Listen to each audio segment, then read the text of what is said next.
નમસ્કાર વિદ્યાર્થી મિત્રો, જીવ વિજ્ઞાનના વિડિયો લેક્ચરમાં આપનું સ્વાગત છે। આજના વિડિયોમાં આપણે જૈવિક અણુમાં એમિનો એસિડનું વર્ણન જોવાનું છે। તો મિત્રો, એમિનો એસિડ છે એ આપણે વાત કરી અલગીકરણની અંદર કાર્બનિક અને અકાર્બનિક સંયોજનની અંદર। તો એમિનો એસિડ છે એ કાર્બનિક સંયોજન છે, બરાબર। એમિનો એસિડ, तो एमिनो एसिड की बात करें तो एमिनो एसिड है ये कार्बनिक संयोजन है। संयोजन હવે એમિનો એસિડ ની અંદર એક આલ્ફા કાર્બન હોય અને આલ્ફા કાર્બન ઉપર એમિનો અને કાર્બોક્સિલિક જૂથ આવેલું હોય। તો આની અંદર એક કાર્બન છે જેને આલ્ફા કાર્બન કહેવાય,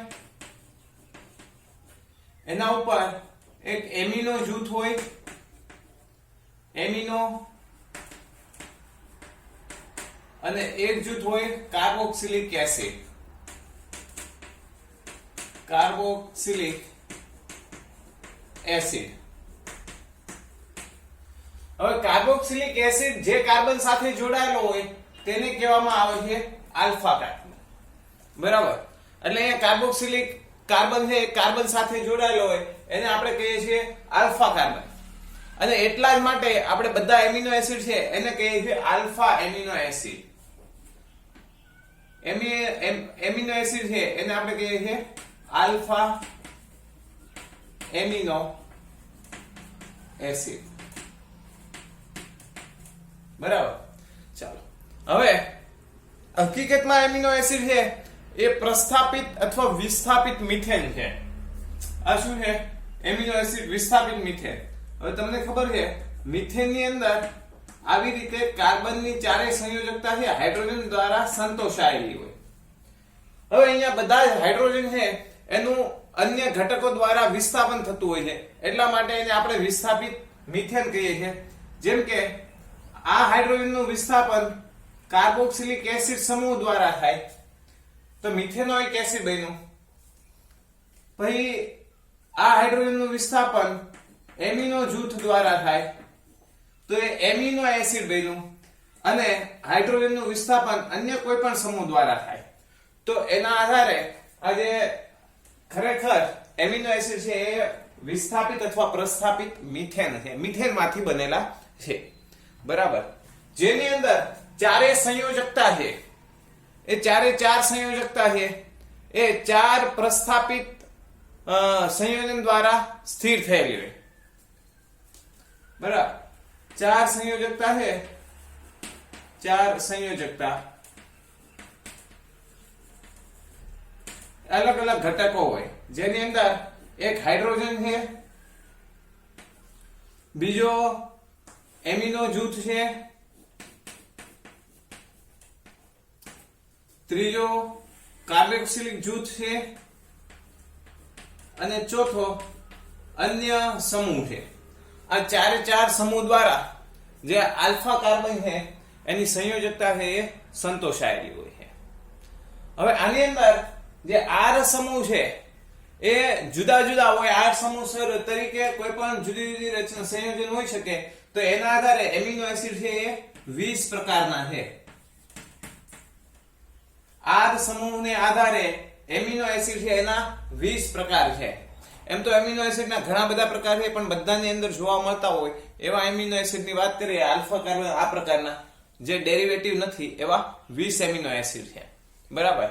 જેની અંદર આર જૂથ તરીકે હાઇડ્રોજન હોઈ શકે જેને આપણે ગ્લાયસિન કહીએ,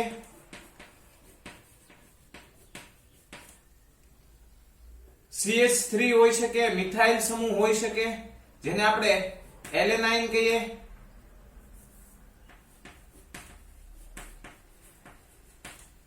અથવા હાઇડ્રોક્સી મિથાઇલ હોય જેને આપણે સિરાઇન કહીએ, અથવા સેરીન કહીએ, બરાબર। સેરીન અથવા સિરાઇન। તો આવી રીતે આર સમૂહ તરીકે 20 ઘટકો હોય એના આધારે 20 એમિનો એસિડ છે। અહીંયા હું આ ત્રણેય એમિનો એસિડની રચના દોરું છું। સ્ટ્રક્ચર દોરું તો એક તો કાર્બન જે સેન્ટર કાર્બન છે, હાઇડ્રોજન એક બધાની અંદર જોવા મળે, એમિનો જૂથ, હવે યાદ રાખવાનું એમિનો જૂથ છે આપણે ડાબી બાજુ દોરવાનું છે, કાર્બોક્સિલિક જૂથ જેને આપણે જમણી બાજુ દોરવાનું છે, અને R સમૂહ તરીકે હાઇડ્રોજન હોય તો આવો એમિનો એસિડ છે એને કહેવામાં આવે છે ગ્લાયસીન. હવે એલેનાઇન ની વાત કરીએ આપણે તો કાર્બન સાથે એક તો હાઇડ્રોજન ફિક્સ, એક એમિનો સમૂહ ફિક્સ, કાર્બોક્સિલિક સમૂહ ફિક્સ. હવે R સમૂહ તરીકે આપણે મિથાઇલ વાપરીએ તો આ એમિનો એસિડ થયો એલેનાઇન. એવી જ રીતે હાઇડ્રોજન ફિક્સ, કાર્બોક્સિલિક ફિક્સ અને એમિનો જૂથ ફિક્સ. અને અહીંયા મિથાઇલ હાઇડ્રોક્સી મિથાઇલ હોય આવો સમૂહ હોય તો આને કહીએ છીએ આપણે સેરીન અથવા સિરાઇન, સેરીન અથવા સિરાઇન એમિનો એસિડ. બરાબર. તો આવી રીતે જુદા જુદા 20 એમિનો એસિડ છે. બરાબર. તો આમ જે અહીંયા R જૂથની જગ્યાએ આપણે જુદા જુદા ઘટકો મૂક્યા તો R જૂથ વડે એમિનો એસિડના ભૌતિક અને રાસાયણિક ગુણધર્મ નક્કી થાય. એટલે ભૌતિક અને રાસાયણિક ગુણધર્મ માટે R જૂથ છે એ જવાબદાર છે, આવશ્યક છે. આ ઉપરાંત અહીંયા આપણે વાત કરીએ કે કેટલાક એમિનો એસિડ ની અંદર એમિનો અને કાર્બોક્સિલિક જૂથ છે એની સંખ્યા જુદી જુદી હોય અને એના આધારે તે એસિડિક હોય, બેઝિક હોય અથવા તટસ્થ હોય. એમિનો કે કાર્બોક્સિલિક એસિડ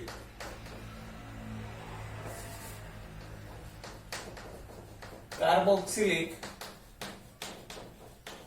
જૂથના આધારે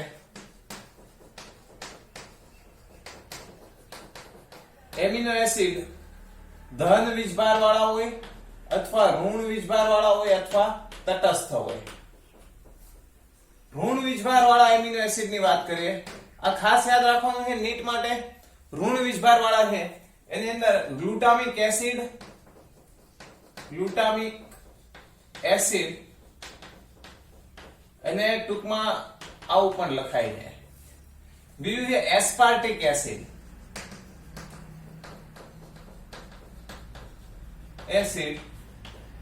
જેને લખાય છે આવી રીતે ટૂંકમાં. ધન વીજભાર વાળા એમિનો એસિડ ની વાત કરીએ આપણે. બરાબર. તો ધન વીજભાર વાળા અથવા એસિડિક એમિનો એસિડ, ઋણ વીજભાર વાળા છે, ધન વીજભાર વાળા બેઝિક, ઋણ વીજભાર વાળા acidic amino acid. Basic amino acid ની વાત કરીએ આપણે તો એની અંદર લાઇસિન જેને લખાય છે આવી રીતે, પછી હિસ્ટિડીન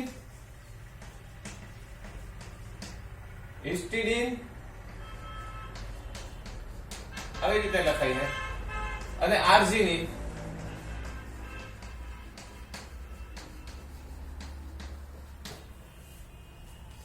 આ બધા જ ધન વીજભાર વાળા અથવા તો બેઝિક એમિનો એસિડ છે જેની અંદર એમિનો જૂથ વધારે હોય.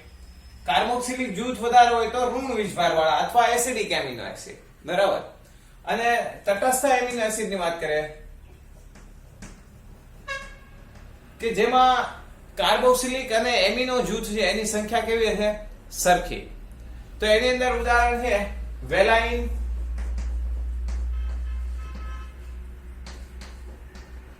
જેને આમ લખાય વેલાઇન. પછી એલેનાઇન આપણે અહીંયા જોયું, ગ્લાયસીન, એલેનાઇન આ બધા જ ધન વાળા છે. બરાબર. અહીંયા તો આવી ગયું છે ઓલરેડી ગ્લાયસીન અને એલેનાઇન.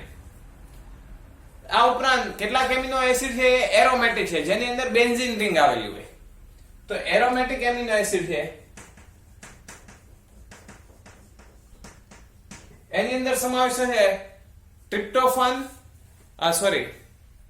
ટ્રિપ્ટોફાન, પછી ટાયરોસિન અને ફિનાઇલ એલેનાઇન.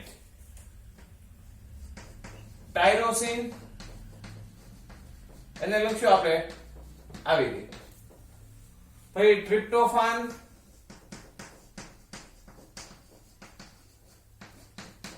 અને આવી રીતે ટૂંકમાં અને ફિનાઇલ એલેનાઇન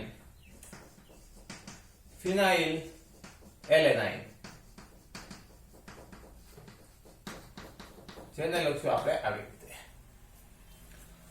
ચાલો, તો આ રીતે એમિનો એસિડ છે એ ઋણ વીજભાર વાળા હોઈ શકે, એસિડિક અથવા ધન વીજભાર વાળા બેઝિક હોઈ શકે, તટસ્થ હોઈ શકે, એરોમેટિક એમિનો એસિડ હોય જેની અંદર આધાર છે R નો, બરાબર. R આધારિત એમિનો એસિડ છે એ આવા હોઈ શકે, અથવા એમિનો જૂથ અને કાર્બોક્સિલિક જૂથ છે એના આધારે. ચાલો, બીજી વાત કરીએ કે એમિનો એસિડ ની અંદર જે એમિનો જૂથ છે એ અને કાર્બોક્સિલિક જૂથ છે આ બંને છે એ આયનીકરણ પ્રકૃતિ ધરાવે છે. આ કેવા હોય? આયનીકરણ પ્રકૃતિ વાળા.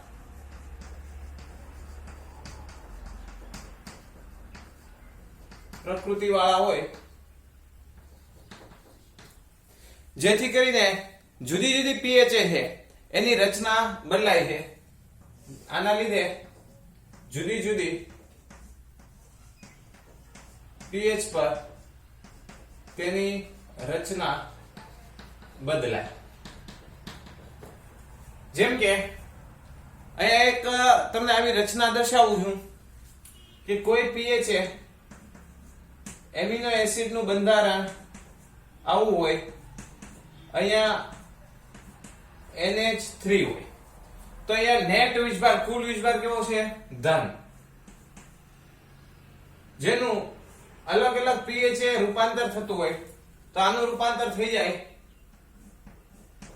NH3 plus carbon COO minus H અને R. તો અહીંયા જે વીજભાર છે કુલ વીજભાર કેવો છે? 0. અહીંયા છે કુલ વીજભાર ધન, અને એનું રૂપાંતર જુદી બીજી પીએચ થઈ અને આવું પણ બની શકે H NH3 આ NH2 COO માઇનસ અને R. તો આ કેવો છે? ધન, તટસ્થ અને ઋણ. તો એમિનો એસિડ ની અંદર જે આ કુલ ચાર્જ છે એસિડિક અને બંને ગુણધર્મ છે, એસિડિક બંને ગુણધર્મ ધરાવે અને કુલ વીજભાર 0 હોય એવા આયનને કહેવામાં આવે છે ઝ્વિટર આયન.